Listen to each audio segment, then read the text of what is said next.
dan saya akan membahas 5 jenis infrastruktur yang terjadi maklar yang dilakukan oleh rezim Joko Widodo. Itu satu, infrastruktur jalan, dua adalah infrastruktur pertanian, bandara, dan keempat adalah kereta api. Ini 4 infrastruktur yang sering dibangga-banggakan oleh Joko Widodo. Yang kelima adalah infrastruktur laut, pelabuhan. Nah, kita masuk kepada jalan. Jalan ini ada 2, ada jalan umum, ada jalan biasa. Nah, ingin kami sampaikan bahwa jalan tol itu bukan sama sekali dibangun oleh pemerintah, tapi itu dibangun oleh dana swasta. Itu hanya klaim bahwa dibangun oleh pemerintah. Bahwa terjadi saat kebijakannya itu, kebijakan Joko Widodo, iya.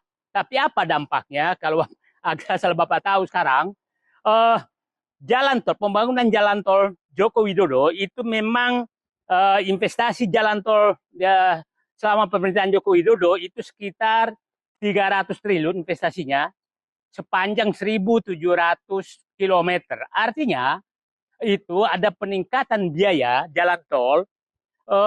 Menurut perhitungan saya itu 2-3 kali lipat biaya investasi biaya per kilometer jalan tol yang dibangun oleh Joko Widodo.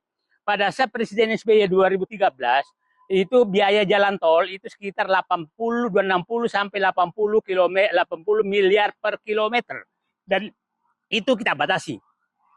Pada saat Presiden Joko Widodo itu dibebaskan, akhirnya investasi jalan tol naik 3 kali lipat biaya investasi jalan tol menjadi 200 sampai 300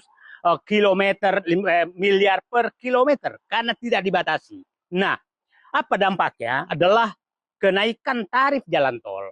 Kenaikan tarif jalan tol yang dibangun oleh Presiden Joko Widodo itu sekitar 2-3 kali lipat daripada yang dibangun oleh rezim sebelumnya. Agar publik paham, pembangunan jalan tol ini, coba lihat, tarif Jakarta Bogor yang dibangun itu sekarang 17.000, 45 km, artinya Rp378 per kilometer. Kemudian jalan tol Cikampek yang dibangun juga oleh rezim antara sampai Presiden Megawati itu Rp27.000, itu kira-kira Rp400 per kilometer. Jakarta Bandung 74.500 itu kira-kira Rp620 per kilometer. Jalan tol yang dibangun oleh Presiden Joko Widodo tarifnya antara Rp1.200 sampai Rp3.000 per kilometer. Artinya rakyat sudah membayar sangat mahal karena investasi jalan tol itu tidak dibatasi, sehingga yang diuntungkan adalah maklar tanah, kontraktor, dan lain-lain. Itulah kita dengar sekarang terjadi korupsi di jalan tol.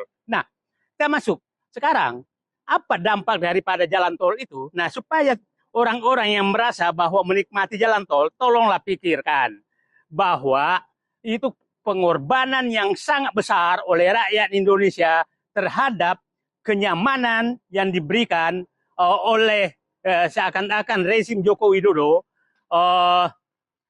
pada saat itu. Nah, kita lihat apa yang terjadi sebenarnya, bahwa itu membangkrutkan BUMN sangat-sangat tinggi. Kita lihat gini ya, BUMN konstruksi itu BUMN yang sangat sehat, yaitu PT Adikarya, Pembangunan Perumahan, Wika, Waskita itu bangkrut. Nah, kita lihat harga saham keempat BUMN itu anjlok 90%. Anjlok 90%. Nilainya hanya 10% sekarang. Nilai kapitalisasi saham sekarang turun 92%. Artinya pemerintah kehilangan uang sebesar 42 triliun. Nah, bangkrut karena rasio utangnya sudah 83% dan utang BUMN sekitar 214 triliun karena dibebani oleh jalan tol. Jadi bapak-bapak, ibu-ibu yang melewati jalan tol itu, utang itu ditanggung oleh seluruh rakyat Indonesia. Jadi jangan bapak menyatakan happy lewat jalan tol, walaupun memang sudah mahal, yang tadi 2-3 kali lipat biayanya, tarifnya. Tapi bapak ini misalkan happy, tapi orang-orang yang membayar sudah termasuk saudara kita di Papua ikut membayar, padahal dia tidak menikmati. Masyarakat rakyat kita di Aceh ikut membayar karena dia bayar lewat kemahalan yang lain. Nah, pajak dan lain-lain. Nah, ini adalah pengorbanan. Coba seandainya Presiden Jokowi tidak menggunakan gaya maklar, maka kita bisa menikmati jalan tol yang tarifnya kira-kira, ya saya kasih contoh saja lah, Jakarta Bandung yaitu Rp600 per kilometer, bukan Rp3.000 per kilometer. Itulah gambaran jalan tol.